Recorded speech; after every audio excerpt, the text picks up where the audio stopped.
ഗോപൻ സ്വാമി സജീവമായിരുന്ന കാലത്ത് അദ്ദേഹം പ്രവർത്തിച്ചിരുന്ന, ജീവിച്ചിരുന്ന, ജോലി ചെയ്തിരുന്ന സ്ഥലം ആറാലുംമൂടാണ്. ഇവിടെയാണ് അവർ ആദ്യം താമസിച്ചിരുന്നതും ഈ ആറാലുംമൂടാണ്. ഈ ആറാലുംമൂട് ഈ ഭാഗത്ത് ഇവിടെ ഒരു മസ്ജിദുണ്ട്. മസ്ജിദിന് തൊട്ടുഭാഗത്ത് ഒരു മാർക്കറ്റായിരുന്നു മുമ്പ്. ആ മാർക്കറ്റിലായിരുന്നു അദ്ദേഹം ചുമട്ടുതൊഴിലാളിയായി ജോലി ചെയ്തിരുന്നത്. നമ്മൾ നാട്ടുകാരോട് സംസാരിച്ചപ്പോൾ മനസ്സിലായത് ആദ്യം അദ്ദേഹം BJPയുടെ BMSലായിരുന്നു. പിന്നീട് CITUവിലേക്ക് അദ്ദേഹം പോയി. തിരിച്ച് BMSലേക്ക് വീണ്ടും തിരിച്ച് അവസാന നിമിഷങ്ങളിൽ അദ്ദേഹം പോയി.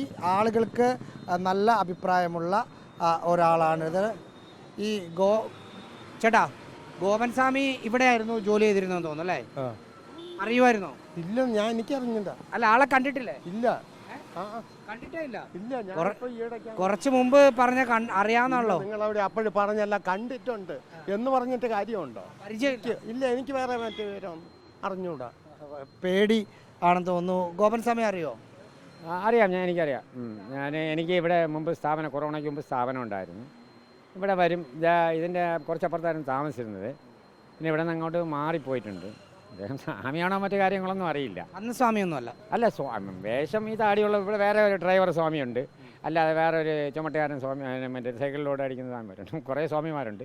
ഇദ്ദേഹം സ്വാമിയാണെന്ന് പറയുന്നു. അതിനെക്കുറിച്ച് നമുക്ക് വിശ്വാസപരമായ മറ്റ് ഇതൊന്നും നമുക്ക് അറിഞ്ഞുകൂടാ. എത്ര വർഷം വരെ പുള്ളിയായിട്ട് ഏറ്റവും അവസാനം ആ ബന്ധം ഉണ്ടായിരുന്നു? അല്ല, ഞാൻ ഈ കൊറോണ സമയത്തൊക്കെ പുള്ളി വരുമ്പോൾ അങ്ങനെ കാണും, ജസ്റ്റ് സംസാരിക്കും, ഇതിൻ്റെ വിശേഷങ്ങൾ ചോദിക്കും, ഇതാണെന്ന് പറയും. അത്രയേ ഉള്ളൂ. അല്ലാതെ അവരുടെ ആത്മീയ കാര്യങ്ങളിലോ മറ്റു കാര്യങ്ങളിലോ. പിന്നീട് അദ്ദേഹത്തെ കണ്ടിട്ടില്ലേ? ഒരുപാട് കാലമായി കണ്ടു. ഞാനിപ്പോൾ കണ്ടിട്ട് ഏകദേശം കൊറോണയ്ക്ക് ശേഷം പുള്ളിയെ കണ്ടിട്ടില്ലേ.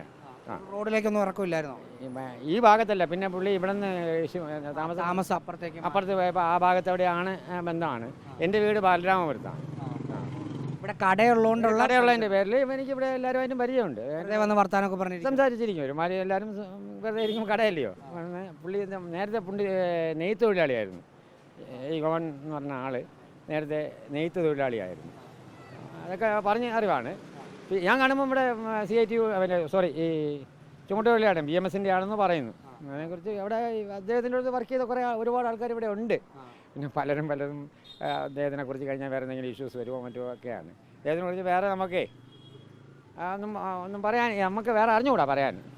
ഈ അദ്ദേഹത്തിനൊപ്പം ജോലി ചെയ്തിരുന്ന ആളുകൾ ഇവിടെ കുറേ ഉണ്ട് എന്നാണ് നമ്മളും മനസ്സിലാക്കിയത്. പക്ഷേ ചില ആളുകളൊക്കെ ക്യാമറയ്ക്ക് മുന്നിൽ അത് പറയാൻ എന്തോ പേടിയാണ് എന്ന് തോന്നുന്നു.